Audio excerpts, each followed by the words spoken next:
सभी के देखते ही देखते उन भगवत पार्षदों ने उस धुंधकारी को अपने विमान में चढ़ा लिया।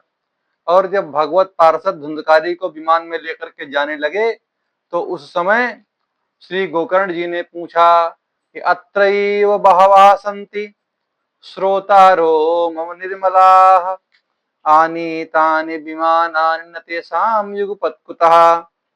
यहाँ पर हमारे बहुत सारे श्रोता हैं और इन सभी श्रोताओं ने यह कथा को सुना है, किंतु आप तो विमान केवल और केवल एकमात्र धुंधकारी के लिए ही लाए हैं, अन्य श्रोताओं के लिए विमान आप क्यों नहीं लाए।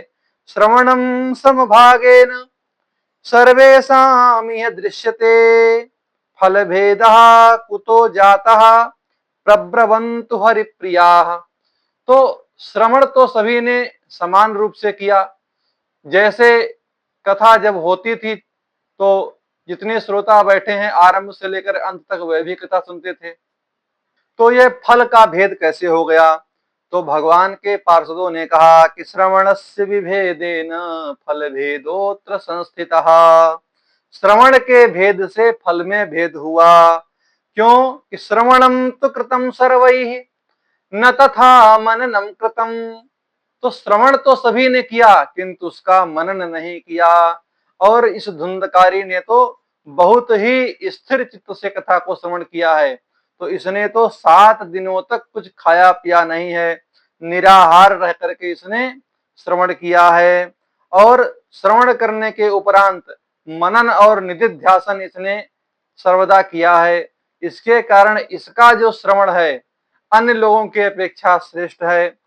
उसी प्रकार जैसे अदृणम चाहतम ज्ञानम प्रमादेन हतम श्रुतम संदिग्धो हि हतो मंत्रो व्यग्रचित्तो हतो जपः। कोई ज्ञान यदि अदृढ़ हो तो दृढ़ नहीं होता तो वह व्यर्थ हो जाता है। यदि ज्ञान दृढ़ नहीं होता तो वह व्यर्थ होता है। जैसे किसी ने कोई युक्ति हमको तरीका बताया और उस पर हमने कोई चिंतन नहीं किया, विश्वास नहीं किया, तो वह व्यर्थ हो गया। उसी प्रकार प्रमादेन हतम श्रुतम, शास्त्र को यदि आपने प्रमाद पूर्वक श्रवण किया तो वह भी श्रवण व्यर्थ होता है। और किसी गुरु ने आपको मंत्र दिया, मंत्र के प्रति यदि आपके मन में संदिग्धता आ गई, कोई शंका उत्पन्न हो गई, तो वह मंत्र भी व्यर्थ होता है। और जप करते समय यदि आप व्यग्रचित्त हो गए तो वह जप भी व्यर्थ होता है। तो इसलिए तो इसने जो श्रवण किया है बहुत ही श्रद्धा पूर्वक मनन और निधिध्यासन पूर्वक श्रवण किया है, इसलिए इसके लिए विमान आया है। तो गोकर्ण जी ने प्रश्न किया तो हमारे श्रोताओं को अब क्या करना चाहिए, ये लोग अब क्या करें, इनका मुक्ति का मार्ग कैसे प्रशस्त हो। तो हरिदासों ने कहा विश्वासो गुरु वाक्येषु स्वामिन दीनत्व भावना मनोदोष जयश्चैव कथायाम निश्चला मतिः एवमादिकृतं चेत् स्यात् तदा वै श्रवणे फलम। यदि इस प्रकार से कथा का श्रवण किया जाए, कथा का श्रवण कैसे करना चाहिए, वही कह रहे हैं कि गुरु के वचन पर विश्वास करें, अर्थात जो वक्ता कथा कहे उसकी कथा पर विश्वास हो, दीनत्व की भावना हो और मन के जितने विकार हैं उन पर जय हो। इस प्रकार यदि कथा का श्रवण करते हैं तो निश्चित रूप से उस कथा के श्रवण का फल प्राप्त होता है। और पुनः श्रवान्ते सर्वेषां वैकुंठे वसतिर्ध्रुवम्। और इस प्रकार जब कथा आप सुनेंगे तो निश्चित रूप से वैकुंठ की प्राप्ति हो जाएगी। तो इस बार यह कहकर के वे हरिदास भगवान के पार्षद धुंधकारी को लेकर के वैकुंठ चले गए। और अब पुनः गोकर्ण जी ने श्रावण मास में दोबारा श्रीमद् भागवत सप्ताह ज्ञान यज्ञ का कथन किया, वाचन किया। तो इस बार जितने श्रोता थे बहुत सावधान थे। श्रावणे मासि गोकर्णः कथा मुचे तथा पुनः सप्तरात्रवतीं भूयः श्रवणं तैः कृतं पुनः। तो जो यह सप्ताह कथा हुई बहुत श्रोताओं ने सावधानी पूर्वक उसका श्रवण किया। तो इस बार कौन सी घटना घटी उसको कहते हैं कि कथा समाप्तौ यज्जातम श्रूयताम तच्च नारद। सनकादि कहते हैं कि हे नारद जी, इस बार जब कथा की समाप्ति हुई तब क्या हुआ उसको सुनिए। विमानै सा भक्तैश्च हरिराविर्बभूव। तो जितने श्रोता थे उन सभी के लिए विमान प्रकट हो गए और भगवान श्री हरि तो गोकर्ण को लेने के लिए साक्षात आए और भगवान श्री हरि ने गोकर्ण को आलिंगित कर लिया। गोकर्णम तो समालिंग्य करो स्वसदृशम हरि। और भगवान ने गोकर्ण को अपने सदृश बना लिया और केवल गोकर्ण को ही नहीं, जितने श्रोता थे उन सभी को भी एक पल में भगवान ने अपने सदृश बना लिया। सभी श्रोताओं के चार चार भुजाएं हो गई, पीतांबर सभी के लहरा रहा है और सुंदर कानों में कुंडल धारण किए हुए हैं और किरीट धारण किए हुए हैं, मुकुट लगाए हुए हैं। इस प्रकार उनके दिव्य कमल के सदृश नेत्र हैं। सभी लोग भगवान के सदृश ही हो गए और सभी को विमान में बैठा करके भगवान बैकुंठ ले जाने लगे। तब गोकर्ण जी ने कहा कि हे महाराज, आप तो इन सभी श्रोताओं को बैकुंठ लेकर के चले जाएंगे, किंतु हमारे गांव में जो इन श्रोताओं के पशु हैं, गाय हैं और जो अश्व हैं और जो अन्य भी हमारे गांव में जीव जंतु हैं, इनका क्या होगा। उस गांव में कुत्ते और चांडाल पर्यंत जो भी जीव थे वे सभी गोकर्ण जी की कृपा से विमानों पर चढ़ा लिए गए। तदग्रामे ये स्थिता जीवा अश्व चांडाल जातयः विमाने स्थापिता तेपि गोकर्ण कृपया तदा। तो गोकर्ण जी की कृपा से जितने जीव जंतु थे उस गांव में वे सभी विमान पर चढ़ा लिए गए। उसी प्रकार जैसे त्रेता युग में जब भगवान साकेत पधारे श्री राम, तब अयोध्या के जितने वासी थे सभी लोग भगवान श्री राम के साथ में ही साकेत धाम को चले गए। अयोध्या वासिना पूर्वम यथा रामेण संगता तथा कृष्णेन ते नीता गोलोकम योगी दुर्लभम। उसी प्रकार यहाँ पर गोकर्ण जी की कृपा से जो अन्य श्रोता थे वे सभी योगी दुर्लभ बैकुंठ को भगवान श्री कृष्ण के द्वारा ले जाए गए। अब यहाँ पर श्री सनकादि कहते हैं कि जो सूर्य और चंद्रमा सिद्धों के द्वारा भी जो है जिस लोक की प्राप्ति नहीं की जा सकती, उस लोक पर श्रीमद् भागवत कथा सप्ताह ज्ञान यज्ञ का श्रवण करने वाला सहज ही अधिकार प्राप्त कर लेता है। ब्रूमोत्र ते किम फल वृंद मुज्ज्वलम सप्ताह यज्ञेन कथा सुसंचितम कर्णेन गोकर्ण कथाक्षरो वै पीतश्च ते गर्भगता न भूयः। इस भागवत की महिमा को हम क्या कहें। सप्ताह ज्ञान यज्ञ की कथा जिन लोगों ने सुनी वह पुनः मातृ गर्भ में नहीं आए, सबके सब मुक्त हो गए। वाताम्बुपर्णाशन देह शोषणैः तपोभिरुग्रैः शिरकाल संचितैः योगैश्च संयाति न तां गतिं वै सप्ताह गाथा श्रवणेन यान्ति याम।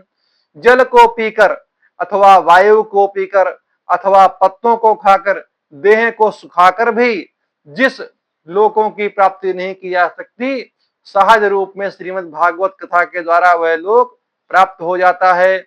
इस इतिहास को चित्रकूट पर रहने वाले सांडिल्य महर्षि सर्वदा गान करते रहते हैं। आख्यान में तत्परमं पवित्रम श्रुतम सकृद वै विदहेत घौघम श्राद्धे प्रयुक्तम पितृतृप्तिमावहे नित्यम सुपाठाद पुनर्भवम च। यह बहुत ही परम पवित्र आख्यान है। श्राद्ध के समय यदि इसका पाठ किया जाता है तो पितृ लोगों की तृप्ति होती है और नित्य जो कोई पाठ करता है उसे मोक्ष की प्राप्ति होती है। इस प्रकार इस श्रीमद् भागवत कथा की महिमा का गान किया। अब इसकी विधि कहते हैं कि इस कथा को कैसे करना चाहिए, क्योंकि नारद जी ने सनकादि महात्माओं से 4 प्रश्न किए थे। पहला प्रश्न किया था कि इस कथा को कहाँ किया जाना चाहिए, तब गंगा जी के किनारे हरिद्वार में करने का विचार हुआ। दूसरा प्रश्न था कि इसकी महिमा क्या है, तब गोकर्ण आख्यान को सुना करके उसको इसकी महिमा को सुनाया। और तीसरा प्रश्न था कि इस कथा को कितने दिनों में करना चाहिए और इस कथा को करने की विधि क्या है। तो अब जो 2 प्रश्न हैं उनको इस समय कहा जा रहा है। सर्वप्रथम कथा को कैसे करना चाहिए, दैवज्ञम तो समाहूय मुहूर्तम पृच्छयत्नतः विवाहे यादृशं वित्तम तादृशं परिकल्पयेत्। जितना धन विवाह में लगता है उतना धन इसमें खर्चा होता है, और इस कथा ज्ञान यज्ञ को करने के लिए किसी दैवज्ञ से परामर्श करके विधिवत मुहूर्त को पूछ करके कथा का आयोजन करना चाहिए।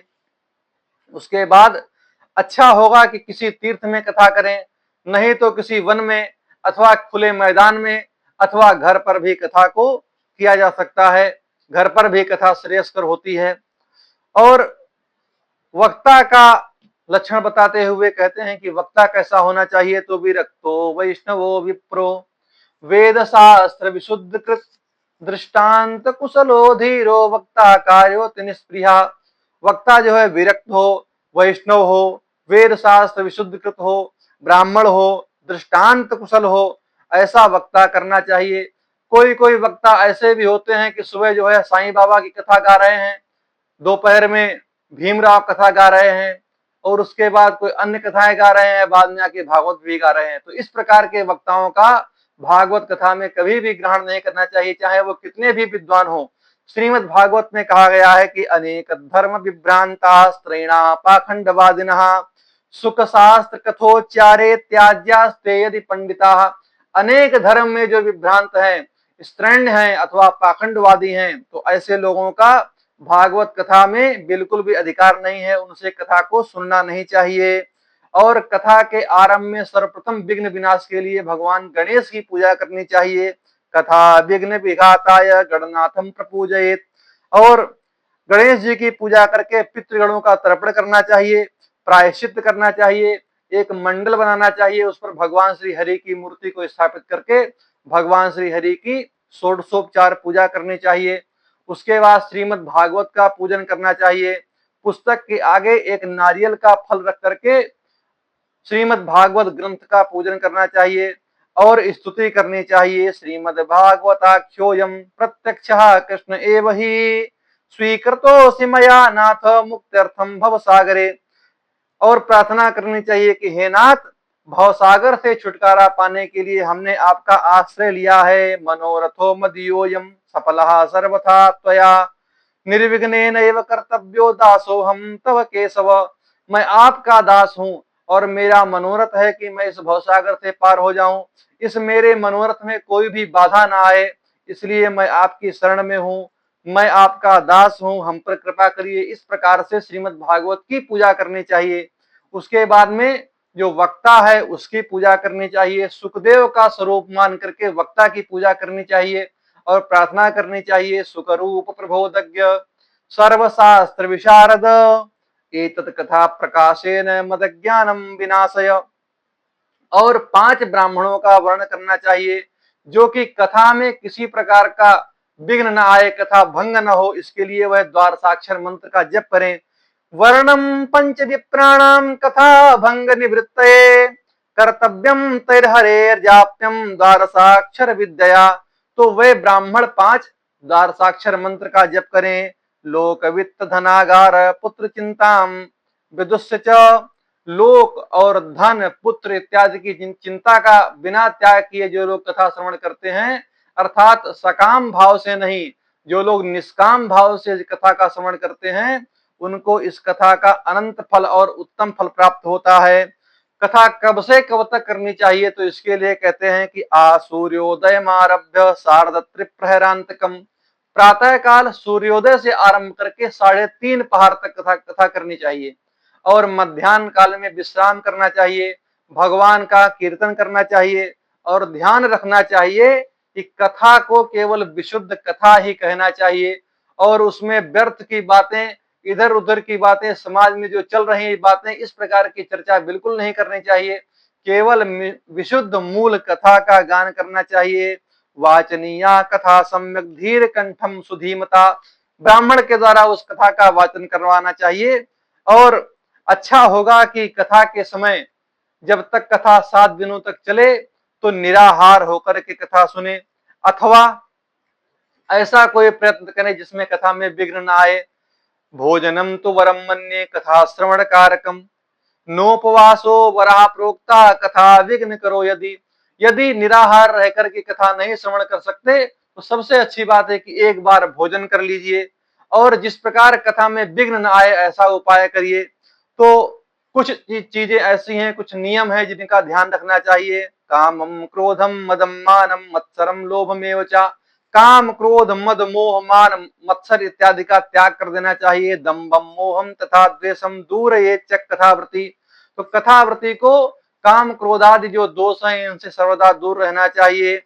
वेद वैष्णव विप्राणाम गुरु गोवृत्ति नाम तथा स्त्री राजमाताम निंदाम वर्जयेद्या कथावृत्ति।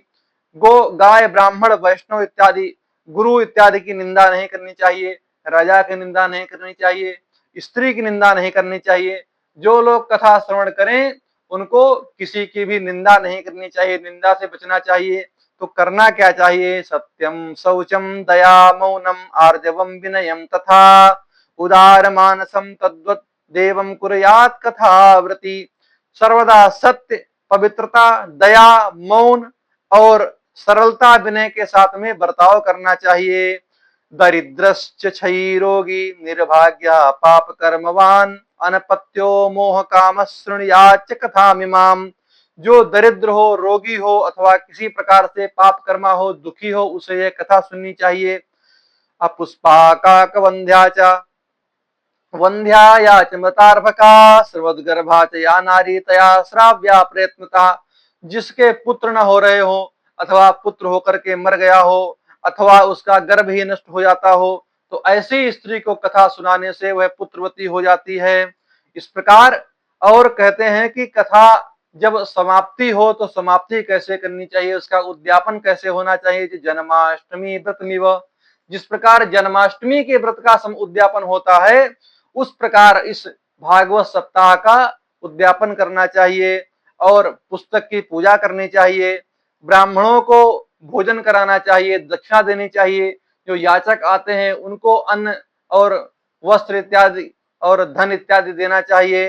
विप्रेभ्यो याचकेभ्यश्च वित्तम अन्नम च दीयताम। और अच्छा होगा कि यदि कोई विरक्त इस कथा को कराए तो उसे कथा के अंत में श्रीमद् भगवद गीता का पाठ करवाना चाहिए। यदि गृहस्थ कथा करवाए तो उसको हवन करवाना चाहिए। विरक्तश्चेत भवेत श्रोता गीता वाच्या परेहनि। तो दूसरे दिन उसे गीता सुननी चाहिए। गृहस्थ चेत भवेद होमः कर्तव्यः कर्म शांतये। तो कर्म शांति के लिए गृहस्थ हो तो उसे होम करना चाहिए। दोषयो प्रशमार्थम च पठेन नाम सहस्रकम। और अंत में दोष के प्रशमनार्थ भगवान का जो विष्णु सहस्र नाम है इसका पाठ करना चाहिए। और सबसे अंत में 12 ब्राह्मणों को खीर इत्यादि मिष्ठान्नों को खिलाना चाहिए। और अच्छा होगा कि आचार्य को गंध इत्यादि अक्षत से पूजा करके श्रीमद् भागवत ग्रंथ का दान करें।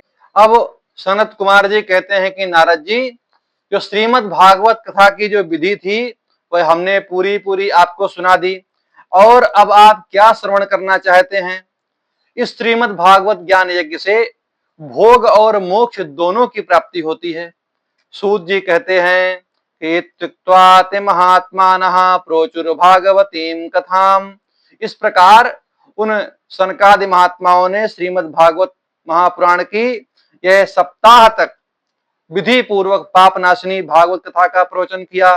कथा के अंत में ज्ञान, वैराग्य और भक्ति को पुष्टि मिल गई और वे तीनों एकदम तरुण होकर के जीवों का चित्त अपनी ओर आकर्षित करने लगे।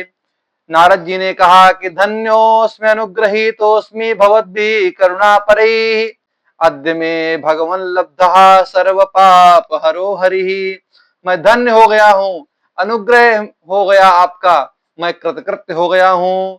इतना कह ही रहे थे कि उसी समय श्री सुखदेव जी वहां पर प्रकट हो गए। सुखदेव जी ने भी श्रीमद् भागवत महापुराण की महिमा गाई। श्रीमद् भागवतम पुराण तिलकम यद वैष्णवानां धनम यस्मिन् पारमहंसमेव ममलम ज्ञानम परम गीयते यत्र ज्ञान विराग भक्ति सहितम नैष्कर्म माविष्कृतम तस्तृणवन प्रपठन विचारण परो भक्त्या विमुच्ये न रहा। जो कोई मनुष्य इस भागवत महापुराण का श्रवण करता है वह संसार सागर से मुक्त हो जाता है।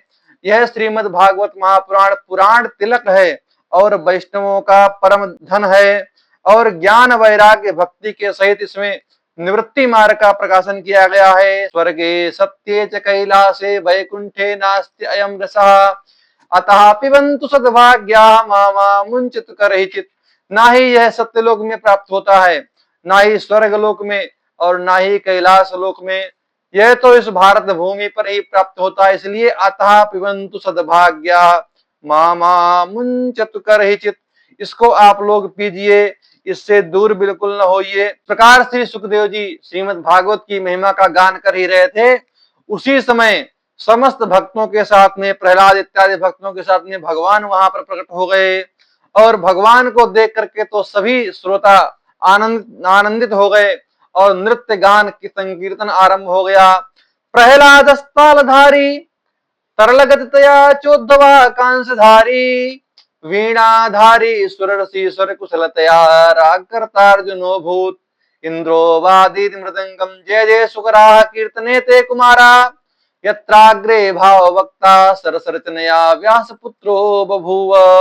प्रहलाद जी करताल बजाने लग गए, उद्धव जी ने झांझ उठा ली, देवर्षि नारद जी बीड़ा बजाने लग गए, अर्जुन ने अलाप भरना आरंभ कर दिया, इंद्र ने मृदंग बजाना आरंभ कर दिया और सनकादि महात्मा तो जय हो करके जय घोष करने लग गए और श्री सुखदेव जी तो तरह तरह की सरस अंग भंगी करके भाव बताने लग गए। इस प्रकार का जो संकीर्तन था देख करके भगवान बहुत प्रसन्न हो गए और वहां पर श्रोताओं से कहने लग गए कि हम बहुत प्रसन्न हैं, आप लोग वरदान मांगिए, क्या चाहते हैं। तो सभी ने बहुत ही विनम्र भाव से भगवान से कहा कि जहां कहीं पर यह सप्ताह ज्ञान यज्ञ की कथा हो वहां पर आप जरूर पधारें, निश्चित पधारे।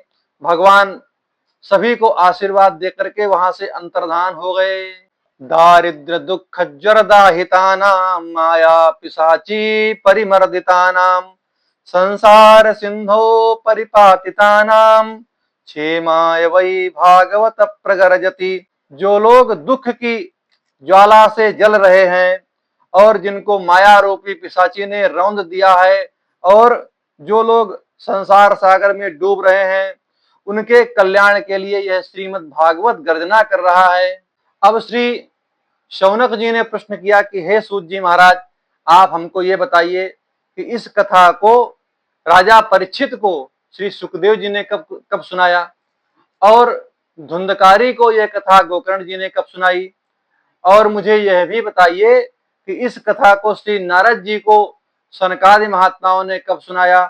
तो श्री सूत जी उत्तर देते हैं कि इस कथा को भगवान श्री कृष्ण के परम धाम जाने के 30 वर्ष से अधिक कुछ दिन बीत जाने के बाद में भाद्रपद मास की शुक्ल पक्ष की नवमी को आरंभ किया और श्री सुखदेव जी ने राजा परीक्षित को सुनाया।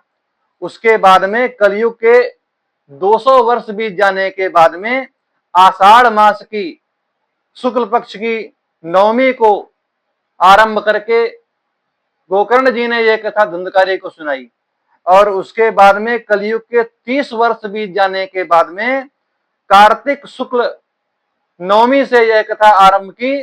तब सनकादि महात्माओं ने इस कथा को नारद जी को सुनाया। अब सूत जी कहते हैं कि हे सौनकादि ऋषियों, मैंने वह सब कुछ सुनाया जो आपने पूछा है। इस कलयुग में भागवत की जो कथा है वह भवरोग की औषधि है। कृष्ण प्रियम सकल कलमश नाशनम च मुक्ति एक हेतु भक्त विलासकारी संता कथानकमिदं पिबतादरेण लोके ही तीर्थ परिशीलन सेवया किम।